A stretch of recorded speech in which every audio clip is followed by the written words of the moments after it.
Hello dear students. Vector का एक ये एडवांस का बहुत प्यारा क्वेश्चन है। चलिए इसको देखते हैं कितने आसानी से इसको सॉल्व कर सकते हैं अपन। ठीक है ना। आपसे बोला गया है कि the vectors which is your coplanar with vector this and this.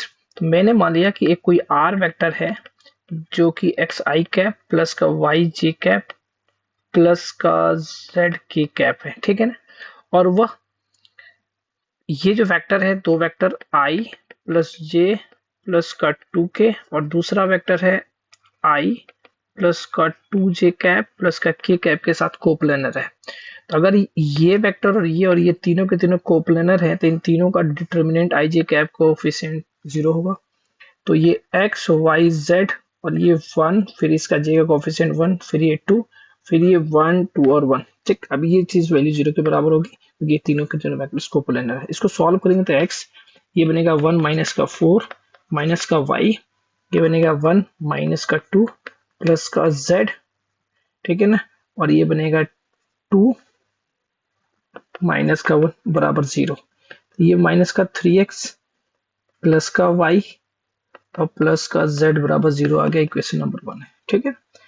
अब बात करते हैं, एक और इंफॉर्मेशन दिए गया है कि जो r वेक्टर है वह परपेंडिकुलर है i प्लस जे प्लस के कैप के साथ परपेंडिकुलर है। तो इसका मतलब r vector dot i plus J plus के कैप का डॉट प्रोडक्ट 0 के बराबर होगा।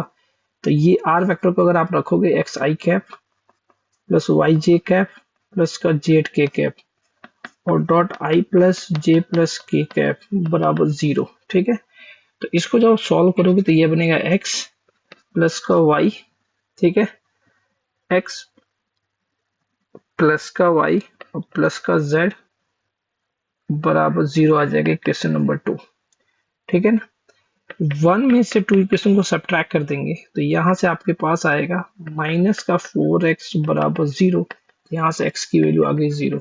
अगर x 0 है तो फ्रॉम इक्वेशन 2 से हम बोल सकते हैं कि y प्लस z जो होगा 0 हो जाएगा। अब ऑप्शन में चलते हैं। ऑप्शंस में जो ऑप्शन ए दिया गया है आपके पास वो दिया गया है j माइनस का k। तो अगर r वेक्टर की बात करोगे तो अगर x 0 और y प्लस z का सम 0 आ रहा है तो ऑब्वियस सी बात है a वेक्टर जो होगा सॉरी ऑप्शन ए जो होगा करेक्ट हो जाएगा, क्योंकि j का कोफिशिएंट 1 है और k का कोफिशिएंट -1 है। दोनों का सम करने पे 0 आ रहा है तो ऑप्शन ए सही हो जाएगा। ऐसे अगर ऑप्शन डी के बारे में देखोगे तो उस वो लिखा गया माइनस का j प्लस का k। j का कोफिशिएंट -1 और k का कोफिशिएंट 1 है तो -1 प्लस का 1 0 आ रहा है और y प्लस z आपके पास 0 आ चुका है तो ऑब्वियस सी बात है ये डी भी करेक्ट हो जाएगा। ठीक है। तो ये जो क्वेश्चन था मल्टी करेक्ट क्वेश्चन था तो इसलिए इसके ए और डी ऑप्शन जो होंगे वो करेक्ट हो जाएंगे। I hope